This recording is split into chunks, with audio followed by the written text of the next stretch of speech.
question is, okay, let's say we are maybe entering a little bit of inflation. What indicators are we looking for that's going to give us that little edge to start early and make changes that we might need to make? Yeah, Scott, I'll tell you two of the things that I look at more than anything, and that is I look at the velocity of money spreading through our system. It isn't enough for the printing presses to run. Money supply is a function of money times velocity. That's all complicated, but what it really means is if the money hits the bank and sits there, we don't have anything going on, including jobs.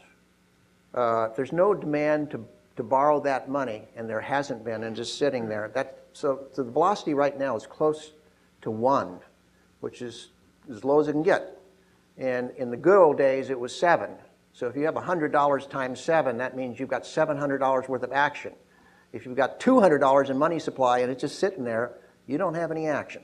So the velocity of money switching through the banks is the number one thing. And the other new thing, and this is something that I don't think a lot of people are looking at, but it's going to be the big, big, big thing in the future, in my opinion.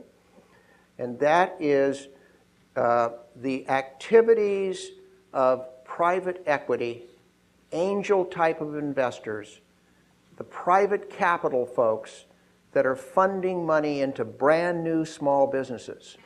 Right now, if you had to ask what my number one thing I was paying attention to, it would be that. And there are reports on that. You can see that. But if I were you and if I were looking for guidelines, that's what I would be watching. In the heyday, Scott, I think it was like $100 billion or some huge number. It's dropped off to now in the latest quarter it was like $3 billion. Well, let's just watch that pick up. That's where the real financing is coming from right now. I'll just add one other point, and it's based on a conversation I just had this morning where there's so much confusion because there's no clarity. There's no clarity on policy. There's no clarity on taxes. There's no definitive path that has been laid out for this $1 trillion in cash on the balance sheets of all these major corporations. Somebody that's not in this room tonight put it pretty simply this morning. He said, you give me some clarity. You give me some facts that I can actually believe in and that I can get behind, some reliable information and some data, and I'll start making good decisions. And I think that goes across a lot of different areas, not just the business owner community. But if you read what is going on, there's some things in the paper just this morning about some CEOs with some comments, and it mirrors their concern. They're reticent to go ahead and allocate the money. Do they put it into certain areas like R&D and spending, or do they go hire people?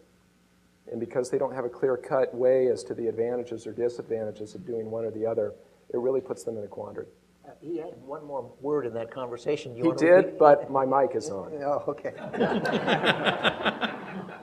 And it is a family show. It was a little more saucy than that. A little saucy. Yeah, it was a little saucy. Yeah, and just to add another thing, this lack of clarity. Nobody knows if we're going to have Bush tax cuts extended or not. Nobody knows how Obamacare, and not a political statement, that's what they're calling it, how that's going to affect the business owner. And the rising costs, even though it didn't really address the main thing, which is rising healthcare costs.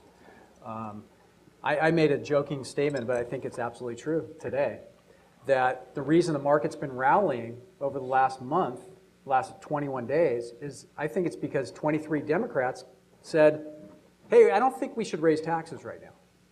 And so, and that's not a political statement, but the market said, well, hey, maybe there's not going to be tax increases next year. Maybe they will extend it for one more year. A little more clarity, I think the market adjusted. Now, there's other factors, but I think as soon as they do see clarity, as soon as they see safety in deploying those assets, we see private sector jobs increasing at a more feverish rate than 50,000 jobs a month, you'll start seeing activity.